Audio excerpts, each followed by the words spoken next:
So we're doing a little demonstration with my modified parallel pilot pen, and I'm going to very quickly sketch this scene. It's going to be a very quick sketch. I've just been looking at this, and there's a couple of things that I love. I love the wheelie bins. You can see them down here. I love the motorbike. I love these bins. There's some more here as well. There is a sign here, a pole. Now it's just literally on the edge of the picture. And that goes up to some electricity cables, I believe they are. This looks vaguely American to me. And what I'm going to do is I'm going to include that pole, make it a little bit more prominent. I'm going to make those wires a tiny bit more prominent. But it's quite a basic scene. There isn't really a lot of try and get some of the perspective in the paving stones. So I might add in a couple of paving stones just to sort of draw the eye into the picture. So we're not trying to replicate exactly the scene. We're getting a feel for what it's like. If we wanted to replicate the scene, we'd use a camera, okay? So, looking at the ratios of this, we've got the post we know is on the left-hand side, and the post vaguely, if I imagine that the tablet screen is roughly the same size as my sketchbook screen, then I can tell that that's halfway up. So, the post goes from about halfway up, so let's put a dot in for that, there, to about a quarter of the way down, which is about there, and then it goes almost up to the top of the page, parallel with that edge of the page there. So, because that's in the foreground, that's in front of me, that's the first thing I'm going to draw in there. So I'm going to use the pointy bit of the pen, that side. I'm working in an etcher pad today, and I'm going to put in some details of what's on that post there. So there's a bit there, and there's a bit that wraps around there. There's a sort of hoop around the top. Now I know these wheelie bins are going to come out from behind there. We call them wheelie bins. I don't know what you'd call them in the States. Drop a note in the comments. It'd be good to know. Refuge bins. We call them wheelie bins because they have wheels on. Unsurprisingly. But I love anything like that adds sort of form to a domestic scene, It's a little bit like street furniture, when you have a... start up here with this roof line. I'm just going to pretend that continues down to there, and then that's going to come down to about there. Yeah, when you're drawing a street scene and you have benches or signs or things like that, those things actually are a bit of a gift to a sketcher, which I maybe won't draw in, but I could draw this bush in here. And just be quite free and loose with that.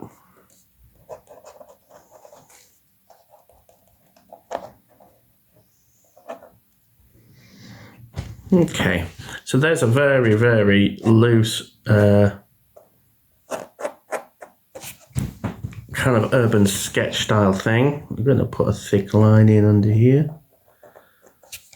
I'm also going to put a thick line in under here. I'm going to go ahead and just make that straight black. For the wires, what I might do is I might use a fine line for those, because that pen is just not giving me massively reliable lines at the moment. It probably needs a clean and a fettle, so I'm going to use this because I think it will just give me more reliable lines. So there's a wire that goes to this house here from this.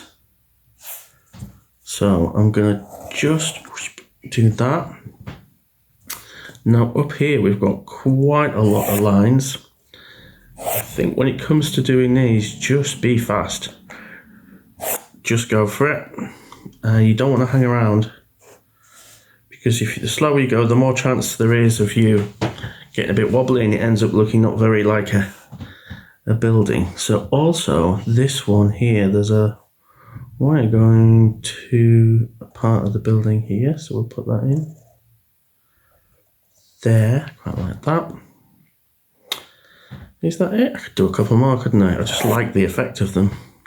Got a nice feel to them. So this is going to be quite a quick sketch. It's not fancy, so I'm just going to take a little bit of cobalt blue and I'll start in the middle here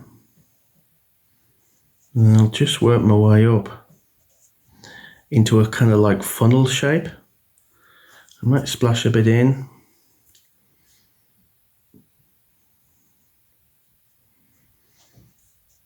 And then my plan with this one is to paint it as much of it without stopping. I don't necessarily want to do a load of, like layers. I always say that, but then I end up getting a bit carried away. So the next layer I'm going to go in is we've got quite a lot of oranges and we've got quite a lot of pinks. So I'm going to think about, you can see how messy my palette is here. I tend to leave it quite messy. I quite like a bit of palette swill. Some artists like to go very clean in terms of like their colours, and I get that. Sometimes I like that too, but other times it's nice just to be really loose.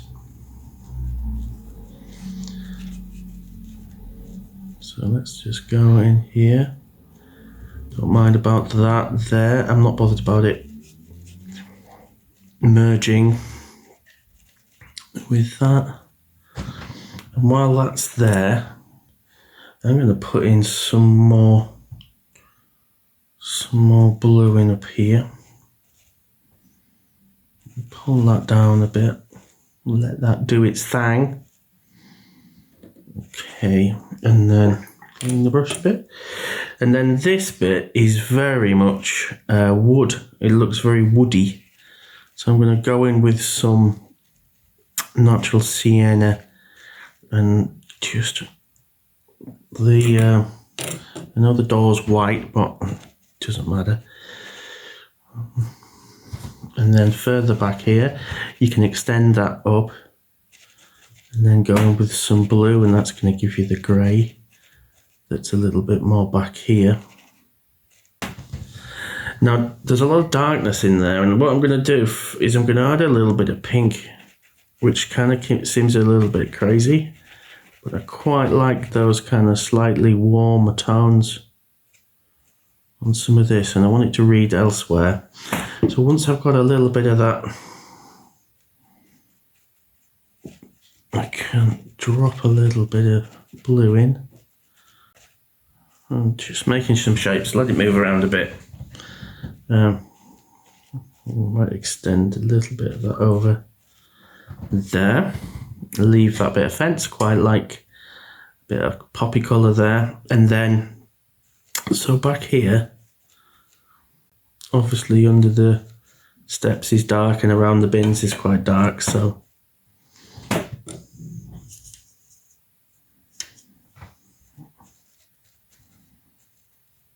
can go and sort that out. A bit more blue.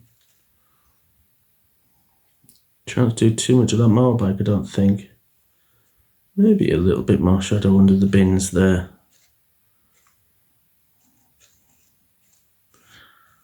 And here. Okay, so we've got some shadow in some of these bits, and I could put that in now, couldn't I? It's a different way of doing it. And then this transparent red oxide again here. Again, I'm not being too precious about the way I'm putting this on.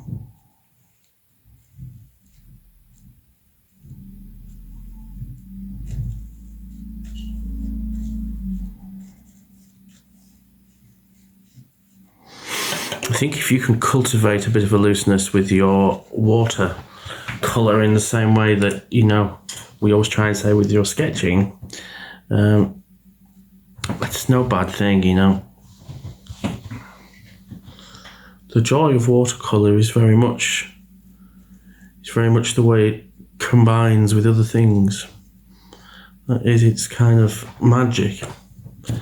And if you don't like it, you can always pull it off. You can always take off areas, or like there's a lot of blues and pinks there, so I could just drop in a bit of Van Dyck brown, and it's just going to mute that out a little bit. There we go, make it a little bit less crazy. You could do the same in here, a little bit of Van Dyck brown in there.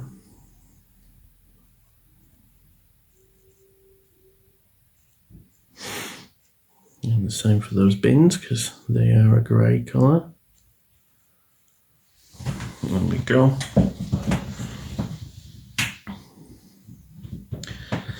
Now, talking of greys, a bit of Van Dyck brown, a little bit of that blue, and that's going to give us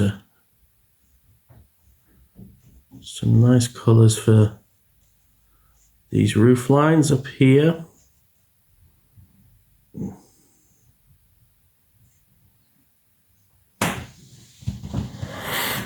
And then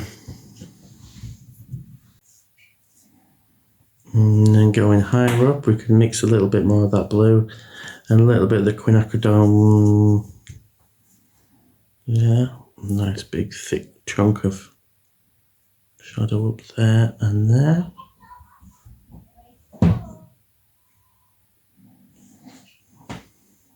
Boost that a bit.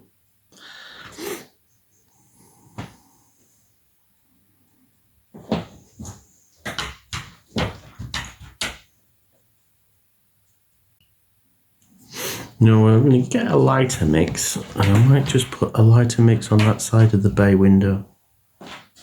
And I think that will add a little bit of, yeah, it adds a bit of curve to that.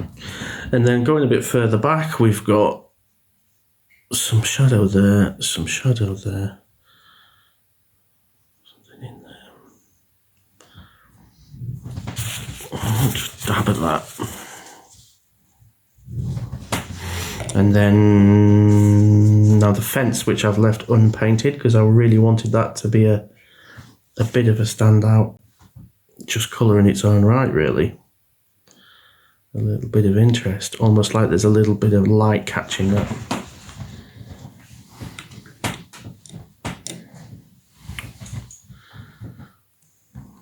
Now, what do I do with the windows? That's a good question.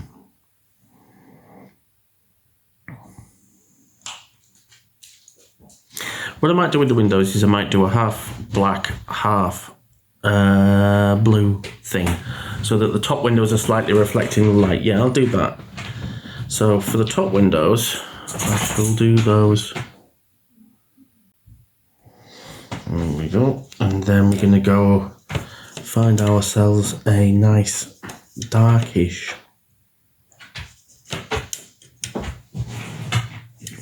mix. French French ultramarine. And as you notice, for this one I'm using the same brush throughout, which is just a small mop brush, not fancy.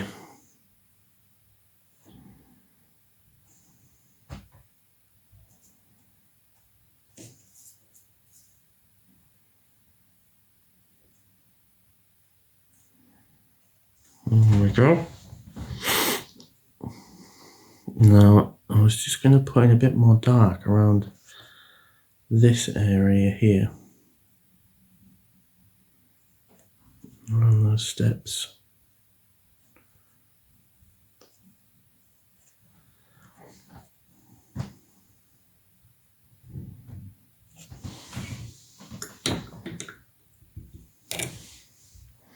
Now this motorbike has got some little red bits on, so I'm just going to do a couple of colour blobs and not be too specific. I quite like something like that. Right. So the only other thing I'll do while I'm here, there's a little finisher offer, is I might just do add some shapes on some of these wheelie bins, add a bit of colour. I could go a little bit darker in there, but I really don't want to overwork it. I want it to be nice and fresh and lively, and I think it is. So I'm going to stop there, hairdry it, and then it's white gel pen time. So in all fairness, I could actually leave that there. I don't think it needs anything, but I'm going to just add a few bits because I want to create a little bit of separation on some of these parts here. I want to get rid of that line there. I'm not a big fan of that.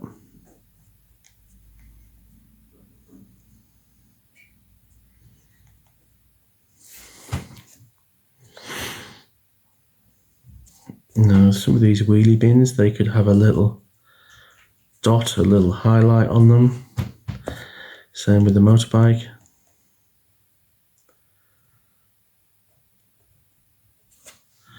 You have a little highlight on it, and again across the top of there.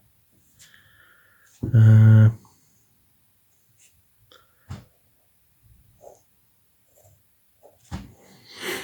steps, they've got a bit lost.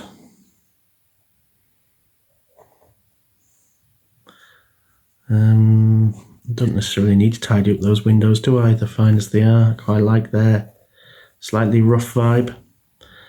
There was a thing down there. Now with the bush, it can get in danger of being a bit lost, so you could always add in some details. And likewise, if you wanted to put a little bit of grass in, you can add in a little bit of grass. I mean, particularly here around the motorbike where it's quite sort of overgrown, add a little bit of grass in, but you don't get too twee. I don't know. Personal thing, I guess. Just correct a bit of that. There we go. I think that's me. I don't really want to do much more on that, to be honest. Just a nice sort of little urban sketch. And as you can see, I'm trying to do a lot in that first wash. I'm trying to make sure that that first wash, when it goes down, is really interesting. And even if it's creating a lot of stuff that isn't even there, you know, it doesn't matter. I think it's a really good foundation, because if you can keep your watercolour down to sort of 3 processes, it's really great. So your first wash is your big disco wash with loads of colours and interesting. Your second wash is, you know, your second layer of watercolour might be shadows, and then your third one, final touches. It means the process is quite speedy. And it also helps you understand if you can separate down into those 3 processes. So I hope that makes sense. So if you want longer versions of my videos, head over to my Patreon channel, where you can, for a small subscription a month, you can get longer versions. So my little etcher sketchbook has got some interesting little daubs in it. It's coming on. I need to complete a few of them. Did you ever do a thing for that? Anyway, some of these you'll recognise from demos. Some you maybe don't, I don't know. Really like that. Just 2 colours, so simple. There you go. So I hope you enjoyed that. Onwards and upwards. We'll see you again. Bye bye.